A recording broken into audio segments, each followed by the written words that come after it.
Mwongozo wangu mimi alipofariki Jaafar bin Abi Talib radhiyallahu ta'ala anhu, Mtume sallam aliwaambia masahaba, isna'u li ali Jaafar ta'aman, watengenezeni familia ya Jaafar chakula. Nyinyi msiofiwa ndo mtengeneze chakula muwapelekee wale.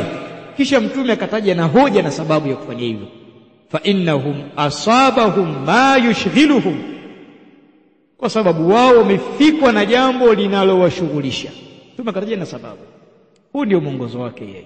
Qaumun yastannuna bighairi sunnati, watatokea watu watafuata mwongozo mwingine usiokuwa mwongozo wake Mtume sallallahu. Wao sasa watasema huyu aliyefiwa huyu ndo awatengenezee wale waliopewa maagizo na Mtume watengeneze chakula, wao ndo watengenezewe chakula.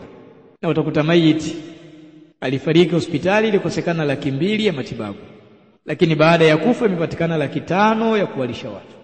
Hiyo wako tayari mpaka kukopa, lakini watu wale. Lakini wakati anaumwa hawakuwa tayari kukopa, kila mtu mimi sina hela, mpaka akafa. Qaumun yastannuna bighairi sunnati, watapatikana watu ambao watafuata sunna, mienendo isiyokuwa mienendo yangu, wayahduna bighairi hadi, na watafuata mwongozo usiokuwa mwongozo wangu. Watapatikana watu wa sampuli. Mwongozo wangu mimi, Mtume anasema anasema Allah jalla wa ala kumwambia Mtume wake, qul hadhihi sabili, sema hii ndiyo njia yangu, ad'u ila Allahi ala basira, ad'u ila Allahi ala basira, na walingania watu kwenda kwa Allah kwa elimu. Njia hii ya kulingania kwa elimu ni ya kwangu mimi Mtume Muhammad, wa manittaba'ani, na kila atakayenifuata mimi. Njia yetu ni kulingania kwa elimu. Lakini ukungu utakaokuja baadaye, watapatikana watu watakuja msikitini. Ndugu zangu Waislamu, mafanikio yetu hapa duniani na kesho akhera, Allah subhanahu wa ta'ala ameweka ndani ya dini kamili, na dini kamili ni kufuata mwongozo wake na kuacha makatazo yake. Ili dini kamili iingie kwenye maisha yetu, inatika juhudi.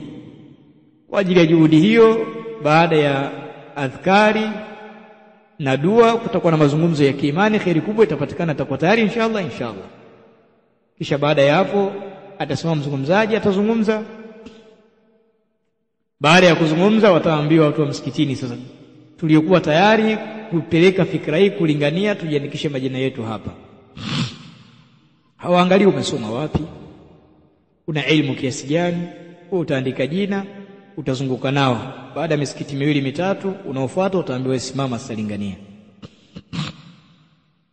Huu ni mwongozo wao. Mwongozo wa Mtume, ad'u ila Allahi ala basira ana wa manittaba'ani, na walingania watu kwa elimu, mimi na wenye kunifuata mimi. Wao mwongozo wao, anayetaka hujasoma umesoma tukalingania. Huu ndio ukungu Mtume sallallahu alayhi anaueleza. Huu ndio ukungu Mtume sallallahu alayhi anaueleza. Kadhalika mwongozo wa Mtume sallallahu alayhi unaeleza ya kwamba Mtume sallallahu alayhi wasallam ni maasum, amekingwa na kukosea. Rasul alayhi salatu wasallam, bali manabii wa Allah jalla wa ala wamekingwa na kukosea katika mambo yanayohusiana na wahi. Wama yantiqu anil hawa in huwa illa wahyun yuha, azungumzi kwa matamanio. Muda wa kuwa ni wahi na muda wa kuwa ni sheria, anachokisema kinakuwa ni wahi aliyoteremshiwa. Huu ndio mwenendo wa Mtume sallallahu alaihi wasallam. Lakini watakuja watu, mwongozo wao watakwambia Mtume amekosea katika da'wa, atakosea na mwongozo wa Allah. Mtume azungumzi kwa matamanio, hasa katika jambo linapokuwa ni tawqifia. Watakuja watu kwa Mtume kakosea, lakini watu hao ukiwaambia hajuri kakosea, watakwambia mmemdhulumu, hajakosea. Mtume kakosea, safi, wewe ndio salafi. Hajuri kakosea, wewe hizbi. Aina thara wa aina thuraya wa aina alba'ratu min alba'ir, mbingu na mchanga ni mbali mbali, ngamia na mavi yake hawafanani. Kumkosoa hajuri ni uhizbi, kumkosoa Mtume ni usalafi. Amrun gharib, lakini ndio misimamo yao.